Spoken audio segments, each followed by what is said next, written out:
Industrial engineering is all about making complex systems and processes work better. It combines engineering, math, and statistics to boost efficiency, productivity, and quality across many industries, especially manufacturing. Industrial engineers handle a variety of projects. They might design better manufacturing processes or streamline supply chains and logistics. Their job is to spot areas where things can run more smoothly and come up with practical solutions that save time, cut costs, and reduce waste.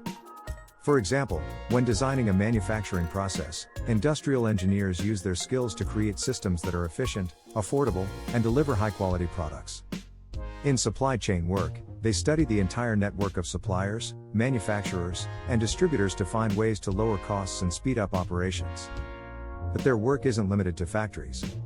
Industrial engineers also bring their expertise to industries like healthcare and finance, helping these organizations fine-tune their operations to run more effectively. They often work alongside teams of business leaders, managers, and IT professionals, collaborating to develop and implement solutions that keep things running smoothly. Industrial engineering is a challenging but rewarding field that uses technical know-how to solve real-world problems. If you enjoyed learning about industrial engineering, don't forget to hit like, subscribe, and share. Stick around for more videos as we dive into other branches of engineering and the incredible work engineers do every day.